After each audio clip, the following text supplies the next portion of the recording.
Views आपको बताएं कि सऊदी अरेबिया में एक मरतबा फिर करप्शन के खिलाफ बड़ा क्रैकडाउन जारी कर दिया गया है। ये क्रैकडाउन शहजादा मोहम्मद बिन सलमान की डायरेक्शन पर जारी किया गया है, जिसमें बड़े बड़े सऊदी अरेबिया के रऊसा को पकड़े जाएगा। कुछ अफराद को पकड़ा भी गया है और उनसे काफी बड़ी रकम, उनकी प्रॉपर्टी और कैश भी उन्होंने गवर्नमेंट के खजाने में जमा करवाई है और फिर उसके बाद करप्शन केसेस से रिलीज हुए हैं। इस तमाम तर हकायक से पर्दा उठाने के लिए हम आपसे गुजारिश करते हैं कि आप हमारा ये चैनल हसना टीवी सब्सक्राइब कर लें, ताकि आने वाली हर लेटेस्ट वीडियो से आप बाखबर रहें। व्यूज आपको बताएं कि सऊदी अरेबिया की रॉयल कोर्ट ने एक इम्पोर्टेंट और अर्जेंट स्टेटमेंट जारी की है, जिसमें यह बताया गया है कि शहजादा मोहम्मद बिन सलमान ने करप्शन के हवाले से शाह सलमान को रिपोर्ट जमा करवाई है। आपको बताएं कि शहजादा मोहम्मद बिन सलमान ने उस रिपोर्ट में लिखा है कि हमने उन तमाम अफराद को कैफरी किरदार तक पहुंचाना है जिन्होंने मुल्क में करप्शन की है। आपको बताएं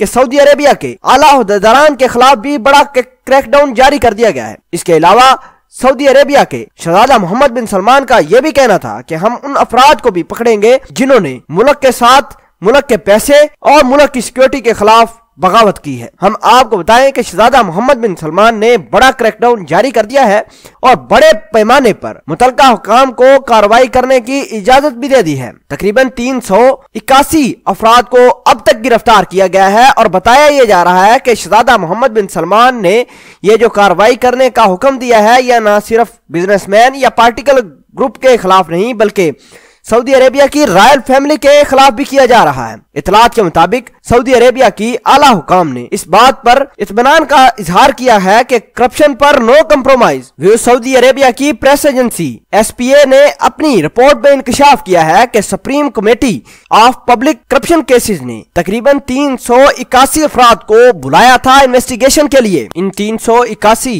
अफराद में से 297 अफराद ने सऊदी अरेबिया की हुकूमत के साथ एग्रीमेंट तय करके उनको 400 बिलियन रियाल खजाने में जमा करवा दिया है। इसके साथ साथ उनकी कुछ प्रॉपर्टी जो उन्होंने ब्लैक पैसे से बनाई थी वो भी सऊदी अरेबिया के खजाने में जमा करवाई है, उनकी सिक्योरिटी के हवाले से, और उन्होंने जो कारें खरीदी थी ब्लैक मनी से वो भी सऊदी अरेबिया की खजाने में जमा करवाई जा चुकी है। तो आपको बताएं कि शहजादा मोहम्मद बिन सलमान इस तमाम तर कार्रवाई की खुद सुपरविजन कर रहे हैं ताकि कोई भी करप्ट अनासर मुमलिक में बाकी ना रहे। आपको बताते चलें कि मुमलिक के कुछ रॉयल लोग भी हैं जिनका नाम मंजरे आम पर नहीं लाया जा रहा, जिनके खिलाफ कार्रवाई की थी और उनको अब जेल से रिलीज कर दिया गया है क्योंकि उन्होंने सऊदी हुकूमत के साथ सेटलमेंट कर ली है। उन्होंने सऊदी अरेबिया के कौमी खजाने में जो करप्शन से बनाई गई रकूम है उसका कुछ हिस्सा जमा करवाया और फिर रिलीज हो गए जेल से। व्यूज आपको बताते चलें कि ये तमाम तर इन्वेस्टिगेशन पब्लिक प्रोसिक्यूशन के अंडर जारी हैं और पब्लिक प्रोसिक्यूशन ही इसकी तमाम तर कार्रवाई और इस तमाम तर करप्शन केसेस को देख रहा है। व्यूज 381 अफराद में से 87 अफराद ऐसे भी हैं जिन्होंने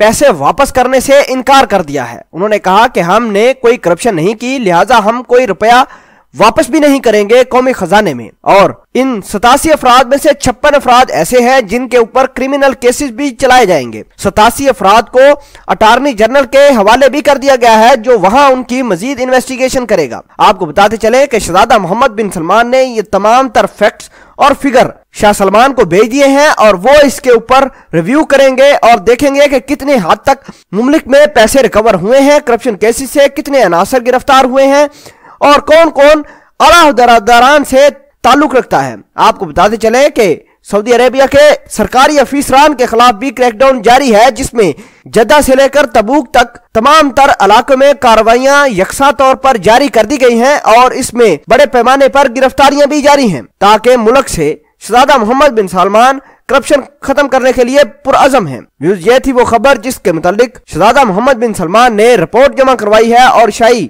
हुक्मनामा भी जारी किया है। व्यूज आप इस पूरी खबर के बारे में क्या कहते हैं कमेंट सेक्शन में अपना इजहार ख्याल जरूर पोस्ट करना। मिलते हैं एक नई वीडियो में, तब तक के लिए आपसे इजाजत चाहते हैं। अल्लाह निगहबान।